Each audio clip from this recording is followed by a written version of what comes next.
under your able leadership. বাণিজ্য ঘাটতি কমাতে চীনের প্রতি আহ্বান জানিয়েছেন প্রধানমন্ত্রী তারেক রহমান। ২৬ জুন চীনের প্রেসিডেন্ট শি জিনপিং এর সঙ্গে বৈঠকে এ আহ্বান জানান তিনি। বেইজিংয়ে এ বৈঠক অনুষ্ঠিত হয়।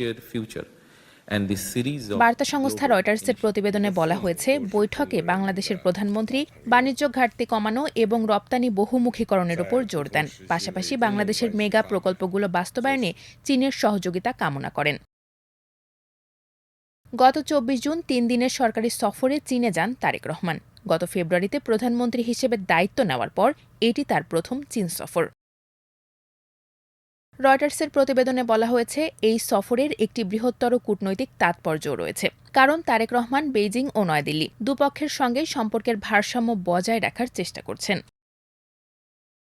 বৈঠকে তারেক রহমান বলেন, চীন যদি বাংলাদেশ থেকে আরও বেশি পণ্য আমদানির সুযোগ বাড়ায় তাহলে দুই দেশের বাণিজ্য আরও ভারসাম্যপূর্ণ হবে। তিনি বিশেষভাবে বাংলাদেশের আম, কাঁঠাল, পেয়ারা, জলজ পণ্য, কাঁচা চামড়া, পাটজাত পণ্য এবং ওষুধ শিল্পের পণ্য আমদানির বিষয়ে সক্রিয় বিবেচনার আহ্বান জানান। একই সঙ্গে দেশের গুরুত্বপূর্ণ অবকাঠামো প্রকল্প বাস্তবায়ন এবং বিদ্যমান শিল্প কারখানা আধুনিকায়নে চীনের সহযোগিতা কামনা করেন।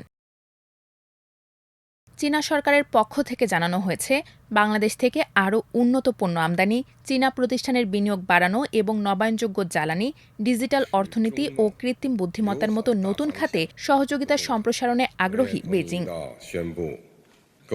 সফরের অংশ হিসেবে প্রধানমন্ত্রী তারেক রহমান চীনের প্রধানমন্ত্রী লি কিয়াংয়ের সঙ্গেও বৈঠক করেছেন। সেখানে দ্বিপক্ষীয় সহযোগিতা জোরদারে কয়েকটি চুক্তি সই হয়েছে।